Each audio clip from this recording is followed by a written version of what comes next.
All right. Here we go. All right. Hey, Dad. Who am I? All right, Dad. Happy birthday. I'm sorry I couldn't be there in Montana with everybody, but I wanted to make a video and go through a few things. And I've got notes, so I'm gonna need to reference those quite a few times. But before let me start over. Hey, Dad. Happy 70th birthday. No, for reals. Happy 70th birthday. So I wanted to just make something that celebrated you and your day because I feel like my dad doesn't get enough praise. And so I'm going to go through a few things that I think are interesting, things that I've learned from my dad, and things you have taught me, and what I am grateful for ultimately. But before I get to all of that, I think there needs to be a shout out to a few people. Thank you to the Billings crew for um, basically taking an idea and taking it and running with it and completing it all the way. Thank you to all of my awesome aunts and uncles and the Billings crew that are such a huge help and taking where I fell short and taking it and running with it. So thank you for the Hansers for having a great place for the party to happen and hosting us Robertses as well as friends. Appreciate you all. Love you very much.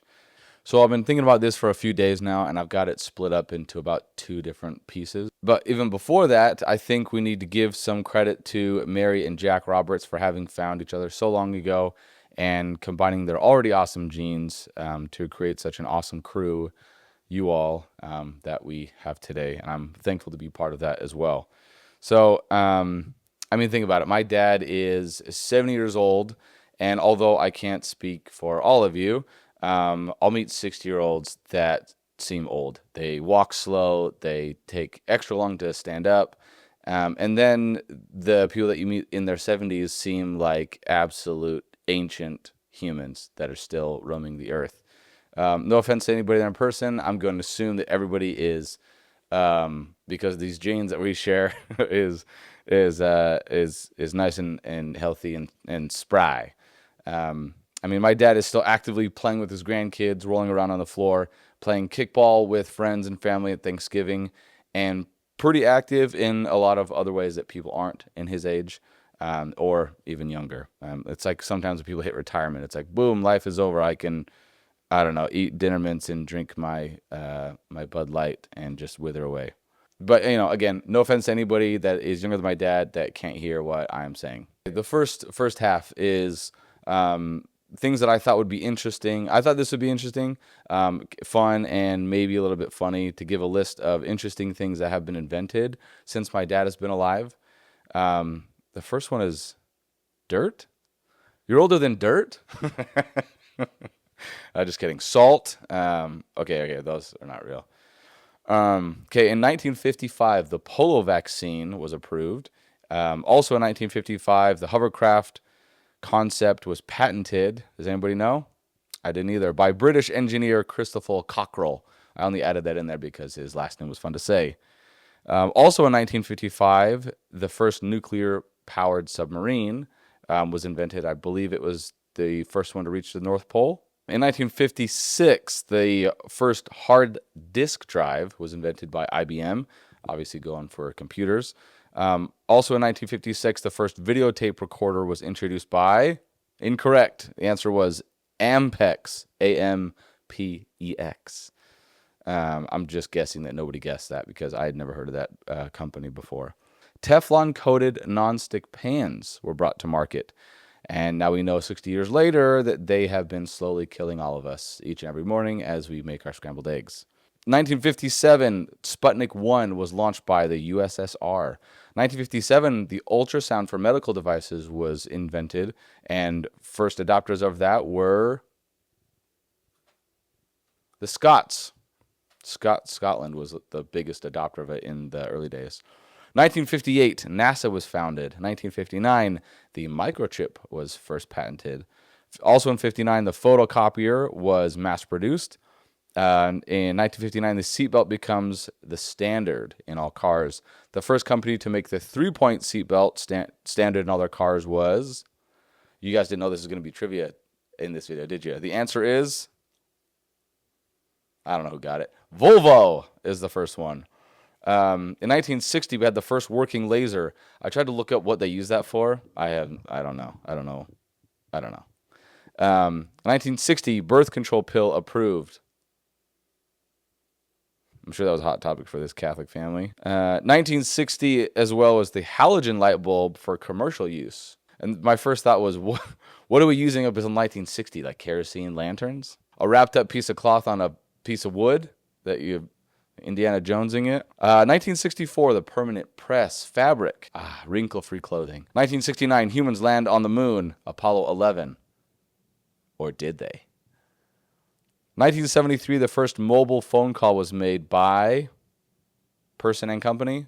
Company was Motorola. Person was Martin Cooper. Anybody know who he was? Neither do I. 1974, the Rubik's Cube was invented. Also 1980, solar-powered calculator. Big day. Big day, solar calculator. So as long as you're out in the sun, you could be crunching those numbers. 1982, artificial heart implanted for the first time. 1982, CDs were launched for music. In 83, camcorder was available for consumers. Also in 83, GPS, Global Positioning Satellite. If you didn't know, that was an acronym. 88, your first son was born. May 23rd. 89, the World Wide Web was invented by Al Gore. Just kidding. It is not Al Gore. It is Tim Berners-Lee. 1990, the Hubble telescope was launched. 96, USB drive was invented. In 1997, the Wi-Fi protocol was invented and released. 98, Google was founded. 96, Dolly the sheep was the first cloned mammal. All right, so, I mean, that's a pretty cool list. Some of them are super interesting, and I'm sure you didn't know that was going to turn into a trivia evening. So this next part is going to be, there'll be funny things, but it's a list of things that I've learned from you, Dad, either through observation or through active teaching. Some of them might come with stories as I think of them, so buckle up. I know my brothers have some messages for you as well, so before we get into this next list, I'm going to add theirs in here now, and then I'll get into it. Hello, my good man. Happy 70th birthday. What the 70?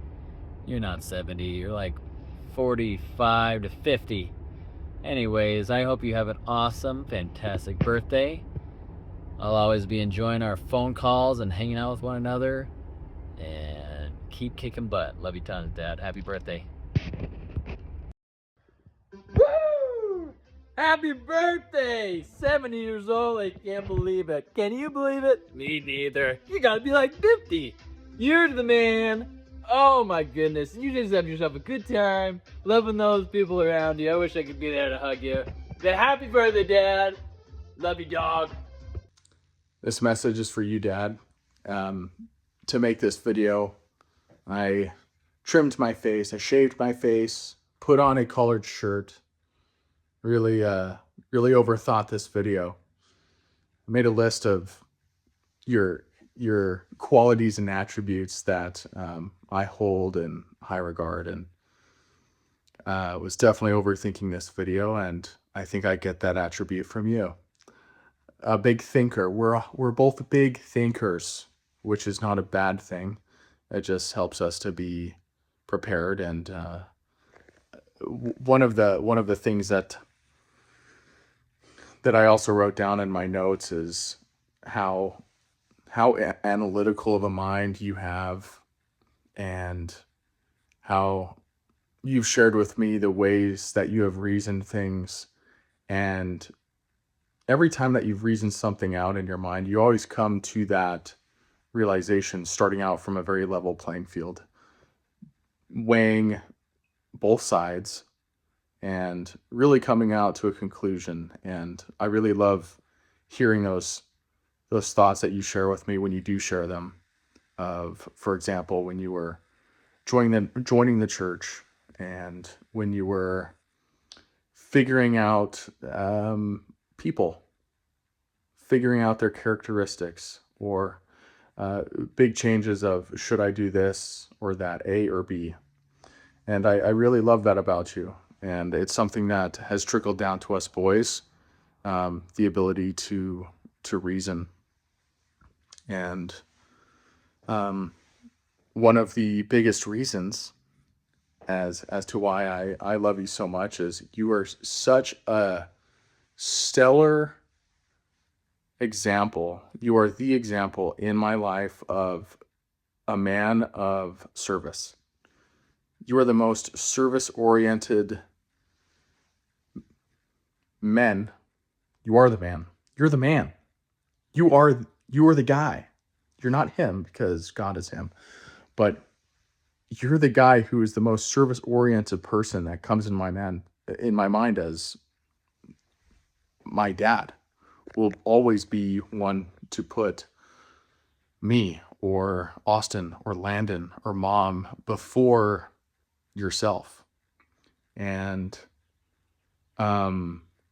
sometimes that ticks me off because I want you to look out for you sometimes, and that you're so willing to come to my aid and my help or someone else's aid and help where I know I could do it myself, but it feels so good and so refreshing that you are there looking out for us and protecting us and guiding us along our ways as well. I love you so much, Dad. Happy freaking birthday. 70 years old. Next year will be 71, which is a lot of ours favorite numbers. That's my favorite number, 71. 70 years old, though. It's a milestone. It's not one of the last ones. A lot more milestones to come. And really, you're just getting started. Everyone always asks you, I'm sure, what kind of skincare routine that you use because you don't look 70 years old. So, whatever you did, I will do too, to continue to be the spitting image of Timothy Roberts. I love you so much, Dad. I thought I'd take a page out of your book and make a video in the backyard. Beautiful backyard we have to enjoy here in Las Vegas. Well, happy birthday, my good man. 70 years. 7 years ago, 1955. Just think of all the great things you've lived through. Great era of cars, technology, computers, Y2K, we didn't all die. What else? Lots of drugs. You've lived through a lot. 70 years. Kind of crazy to think you're going to be 70, honestly. I look at some other 70-year-olds and I think, you're the same age as my dad? There's no way. Chatwins, you know, I'm just kidding. But some people would just seem really old for their age. The other day I woke up to get ready for work. It's like 7 something in the morning. You're out here mowing the lawn. How many other 70-year-olds you know that are doing that kind of stuff? Other 70-year-olds are just wasting away on their couch, you know? I feel very fortunate that I'm still here at home because I still get to hang out with you every day. You know, even though a lot of it is a hit and miss, I still get to see you in your daily life, you know, see what's going on with you. And, you know, the rest of the family doesn't always get to see that. So I'm thankful to still get to see your example every day. And you are a big example to me in my life. You know, these 70 years, you've definitely, I mean, I've only been around 27 years, but 27 years out of your 70, it's been a lot of time for me to see you as an example to me. And I often catch myself thinking, you know, I'm doing something, and like just the other day, I changed out some brakes on this car, and I was sitting in the car because I had to do some stuff, and afterwards I'm wiping down the seat. I'm like, gosh, am I just wasting my time doing this? And why am I doing this? And I think as often I'm like, well, it's because my dad would do it. And just speak volumes on your character, and everyone that I know that knows you says the same thing, nothing but good things to say. And going off on a tangent here, but just want to say happy birthday. 70 years old. That's a huge accomplishment. Keep up the good work. Well, 70 years. You made it. 70. Can you believe it? All the good times and relationships you've built over those 70 years and continue to build and will continue till you're like 98 at least. So, pretty amazing. You're always clean shaven. I don't think I've ever seen you have a beard more than 2 or 3 days. You're always looking snazzy with your pressed collared shirts, never a wrinkle, shiny shoes. I mean, probably trimmed eyebrows. I don't think you got too many rogue eyebrow hairs. You're just really looking dapper all the time. Now, let me tell you, I don't believe you're 70. I think you're more like 50, maybe 55, but not 70. Can I have my tissue? Yeah, go get yourself a tissue, puppy. Okay. Anyhow, love you tons. Happy birthday, big dog. Mr. Tebow, Timmy boy. Timmy Don. Bye. Okay, we moved locations and changed shirts because it's a different day. All right. Okay. So I learned how to be a good husband. The huge majority of the time when you'd come home from school, you'd come home from work. So the majority of the time when you'd come home from work, the first person that you'd greet is mom with a simple hug and a kiss before saying hello to us boys, or at least she was in mind, even if we had run up to you or something like that. Also, hearing stories of the first dates that you had with mom subliminally taught me that dates don't have to be boring, and the same thing as everybody else. So in the days that I was dating, never did I take a girl out to a movie and dinner. That's boring. It would usually be breakfast and back to class at UNLV, or a lacrosse game where she would meet all of my neighbors and family, or a play of some sort and an art museum. I really appreciate that. So along those lines, I learned that a man can love rock concerts and mud while also being able to put together a beautiful floral bouquet and also enjoy a choir concert or a play like the Nutcracker, Phantom of the Opera, Little Shop of Horrors, even though that was not my favorite, or even To Kill a Mockingbird, which is what Sarah and I saw most recently. Also, over time, I learned how to enjoy the simple things in nature. Even if we were in the barren desert, there is something beautiful to see, and that is something that you taught all of us. So I've been able to see it again once you became a grandpa. So taking my kids out in the backyard or wherever we are to show them all of the different plants and trees and how they have different textures and colors and how some of them you can even smell. A story that I remember you telling us, and I believe it was you and your dad, Grandpa Jack, maybe up on the rims, laying on the hood of an old car, or maybe in the back of a pickup, and just hanging out and watching the geese, or maybe it was airplanes, fly over in waves. I don't know, maybe it was ducks. But the lesson is still the same. So it's to slow down, find the wonder in things like an animal that flies overhead, either man-made or God-created. So you also taught me, and I learned, that there is a purpose to art, to develop coordination and skills with our eyes, with our hands. And there was a time, or it felt like it happened for a long period of time, that we would build model cars and model planes together. So it was a lot slower of a process, maybe as I wanted as a kid, but even spending time on the small details was important, like when you would take a wheel or a wing out of those molds and it'd have those little pieces still stuck onto it. And it was important to take a razor and to shave that off and make sure that there weren't any extra parts attached. Otherwise, it wouldn't fit properly on what we wanted to do. The special paints and the glues and stuff like that we had to use to put it all together, and the decals that needed to be meticulously attached to some of these pieces. So the crazy thing is I didn't know it at the time that you don't build model planes and cars to play with them. You build them to look at them. But I never remembered that bothering you. After we'd build them, they would dry and they were all good to go. And then me or my brothers wanting to play with them because they were just too cool to sit on a shelf and look at.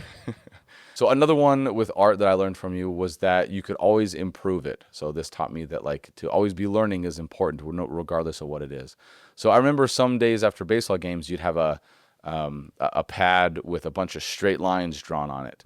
And the purpose of it was to figure out which direction your hand and your mind naturally made the straightest lines. So that when it came time to drawing and you were looking for a straight a straight line to draw, you'd know which direction to either turn the page or turn the paper, or which way to go, if that was away or towards or side to side. I don't know why it is I remember that, but it was obviously interesting enough even as a kid to remember it as I'm talking.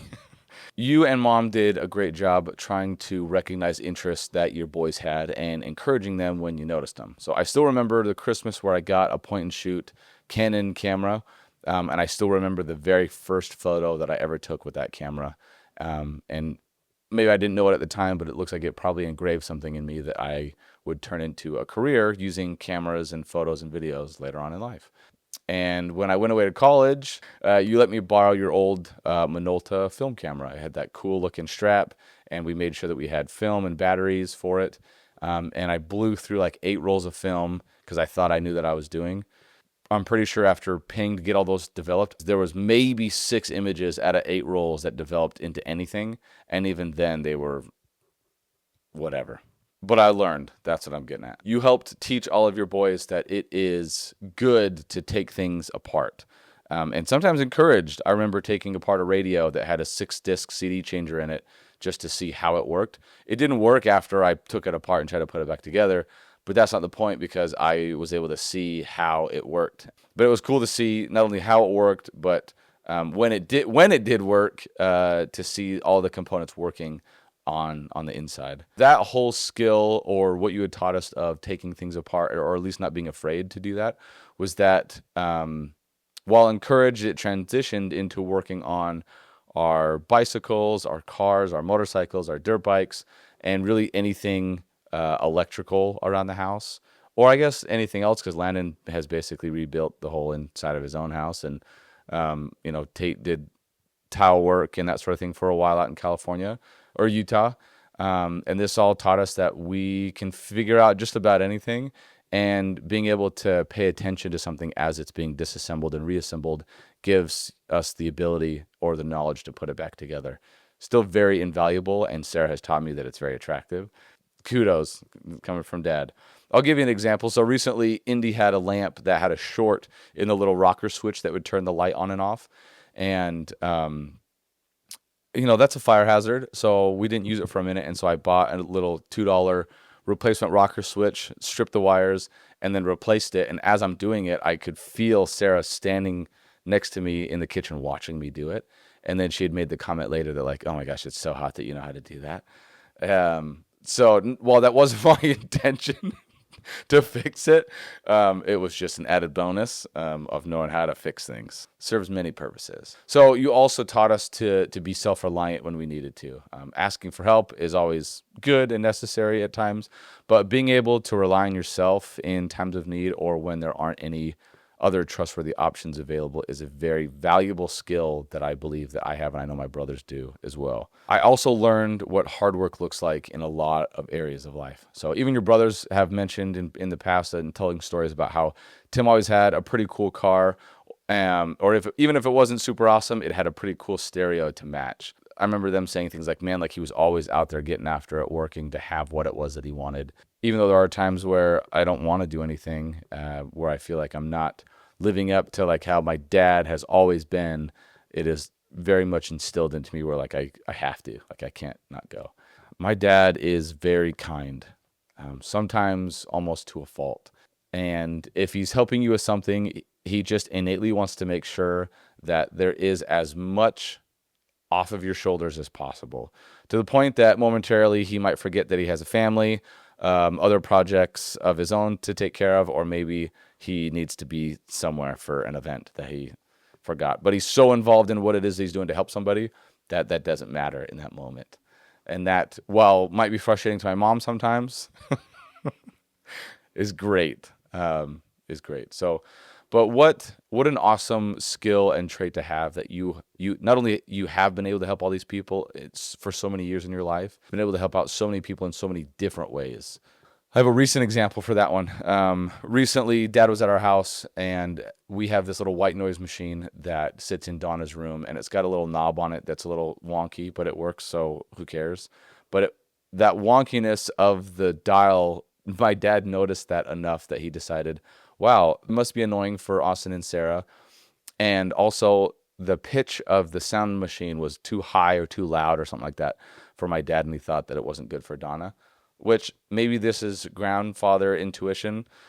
So what I know my dad did next is he spent probably a good amount of time researching the perfect replacement that was also budget friendly, to the point that he met the other kids and me.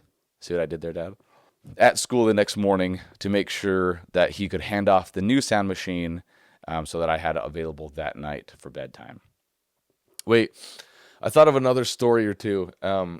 There's been times in my life where I'm like really surprised by my dad. I remember I was probably, I don't know, 18 or 19 or something like that, and we were up in Utah snowboarding, and I was on the lift with Landon, and this dude hops off the lift and is flying down this section of the hill or of the mountain that nobody else is going down because like it's pretty rough. And we didn't find out till later that it was my dad. My dad was conquering this hill. I still remember. I just thought that was the coolest. And the other thing too is like I remember when we would go dirt biking all the times, and like seeing my dad absolutely rip on these dirt bikes. This might be kind of nuanced, but it's for those that get it, it'll be impressive. We were out riding out at this place called Apex, and we ran into some friends, and one of the friends' friend had an old Honda CR 500.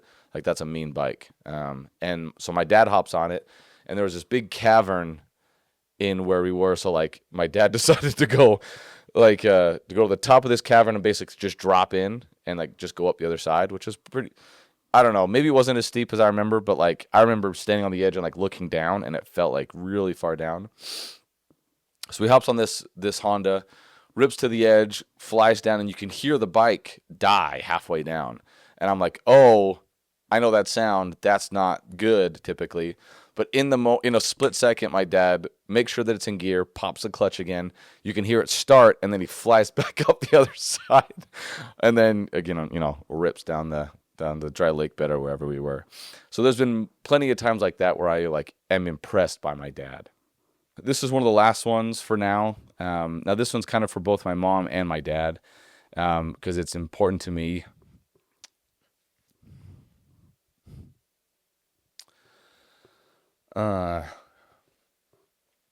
But they showed how to have a house and to create a home where people can come and feel safe. And while yes, there were a lot of fights, both planned and unplanned, with neighborhood friends and kids around, when we were younger, it was a place that I know felt different to most. And I have an example to prove that. So when I was first dating Sarah and she would come over to the house often, she would most of the time fall asleep at your house and always comment that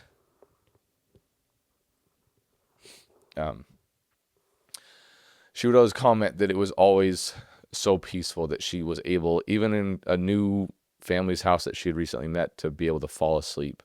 And often would make the comment that when she would wake up, she would forget where she was. I'm very grateful for that because I know my kids feel the same thing. So, all right. I've got a different kind of list of things that I have learned and currently I'm trying to teach my own kids. So we'll start from the top here. So if you take the time to do it right the first time, you'll save yourself time later, even if it takes all day. Leave wherever you are better than you found it. Pick up trash as you're walking around your neighborhood, things like that. Take care of your stuff. Take pride in your schoolwork and anything that you create. Hold the door open for the person coming out of the building or the person behind you walking in behind you. When you shake someone's hand, make sure that it's firm but not overpowering, and also make sure that you are looking them in the eye. Smile. It's crazy how often you just see people either looking down or looking at their phones, walking around, not really knowing what it is that's going on around them. I used to travel a lot for work, and I know that there's a lot of comments about how our kids are always on their devices and blah, blah, blah. Go walk through any airport, and the people that do have kids, it is the parents that have their eyes and their heads buried in their devices. Okay, this part's fun. It might make me cry. But so wrapping it up here, over the years, I've noticed myself unconsciously mimicking some of the mannerisms that my dad has, and in the past would have driven me nuts or or I would have tried to recognize so I wouldn't do any more of them. But as I've gotten older and become a dad, it just ends up making me laugh out loud because I can't help it. Now, there aren't ones that I don't do all of them. Like there's certain ones like mainly things that my dad says, sometimes as a joke, sometimes not, is like dag nabbit, sakalahach. Oh, when something interesting is said or something that my dad like really doesn't agree with, he will. It's almost like he gets hit in the temple by like a stray bullet, where it's something that looks like this, something like that, where like his brain resets. I haven't gotten that one yet, or maybe I have, and I just haven't noticed it. That one's funny. Even though in times past it might have bugged me, or it might have like I'm too young to turn into my dad. Now I just laugh about it because out of all the people that I might be turning into, like why wouldn't I want to turn into my dad? You know, because I'll recognize something and I'll notice it and I'll mention to Sarah that I'm turning into Tim Roberts. Why wouldn't I want to emulate anyone else and slowly morph into this other person like my dad? PopPop, Tim Roberts. Yeah. What's the thing that you say? Like you'll say like, you're a good man, Charlie Brown. You're a good man, Dad Roberts. And I love you, Dad. Happy 70th birthday. Thanks for being my dad and taking care of us all our lives, even now. I love you, PopPop. I love you, Dad. Thank you for taking care of us and for being my dad. Happy 70th birthday. And thank you again for everybody for making it an awesome day. I love you all. Oh, sweaty.